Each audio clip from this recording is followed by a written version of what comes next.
कानपुर जमुनामुख रेलखंड पर भयानक रेल दुर्घटना। राजधानी एक्सप्रेस की टक्कर से 7 हाथियों की मौत।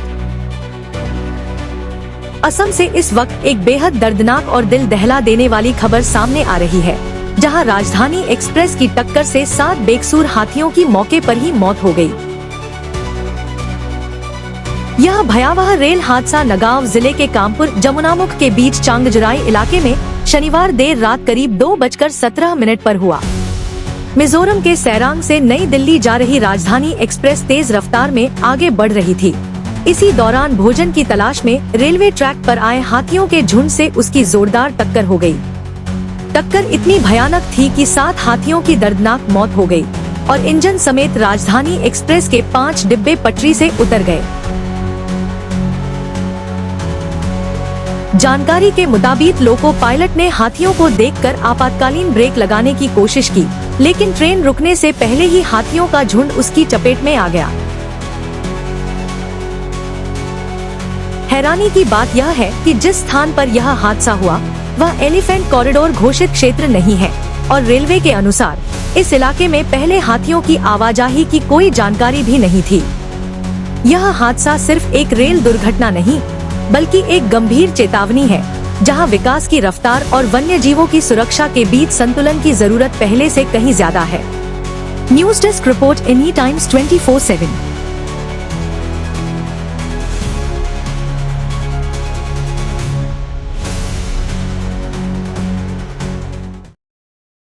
অতি দুৰ্ভাগ্যজনক আৰু দুখ লগা। ভাবিবই পৰা নাছিলোঁ এনেকুৱা এটা ঘটনা হ'ব বুলি। নহ'বকে এটা ডাঙৰ ঘটনা হৈ গ'ল, দুখ লাগিছে। এটা মাহে হাতীখিনি কামপুৰ আশে পাশে ঘূৰি আছিলে, কিন্তু ইমান হাতী, ঠিক তেনেকৈ ফৰেষ্টত তেনেকৈ মানুহ নাই। বিশেষকৈ হাতীৰ সংখ্যাটো মানে কণ্ট্ৰল কৰিবৰ কাৰণে চৰকাৰে ব্যৱস্থা ল'ব লাগে। আৰু 200-250 হাতী আহিলে ফৰেষ্টত 10-20টা মানুহে একো কৰিব নোৱাৰে। ফৰেষ্টক দুখ দিও লাভ নাই। গতিকে মানে চৰকাৰে ব্যৱস্থা ল'ব লাগে, হাতীবিলাক কণ্ট্ৰল কৰিব লাগে, আৰু নহ'লে এনেকুৱা ঘটনা আগলৈও হৈ থাকিব। মানে ইয়াৰ পৰা প্ৰায় 10 কিলোমিটাৰমান আগৰ খবৰ আমি পাইছিলোঁ। ইয়াৰ পৰা 10 কিলোমিটাৰমান আগত তাত আমি স্পীড ৰেষ্ট্ৰিকশ্যনো লগাইছিলোঁ। আমি যেতিয়া খবৰ পাওঁ আমি স্পীড ৰেষ্ট্ৰিকশ্যন লগাই দিওঁ, লগতে ট্ৰেইন যদি প্ৰয়োজন হয় আমি ৰখায়ো দিওঁ। চ' ইয়াৰ পৰা 10 কিলোমিটাৰমান আগত সেইখিনি জেগাৰ বিষয়ে আমি খবৰ পাইছিলোঁ, তাত আমি স্পীড ৰেষ্ট্ৰিকশ্যনো লগাইছিলোঁ। কিন্তু ঠিক এই ঠাইৰ বিষয়ে তেনেধৰণৰ খবৰ মানে বন বিভাগৰ সৈতে আমাৰ সহযোগ থাকে, আমি একেলগে জইণ্ট শ্বেয়াৰিং হয় আমাৰ ইনফৰমেশ্যনৰ। কিন্তু এই জেগাটোত যে হাতী আহিব তেনেধৰণৰ ধৰক খবৰ তেনেকুৱা মানে বন বিভাগে আমাক যি খবৰ দিছিলে সেয়া ইয়াৰ পৰা প্ৰায় 10 কিলোমিটাৰমান আগত তাতে হাতী দেখা গৈছিল বুলি তেনেকুৱা খবৰ দিছিলে।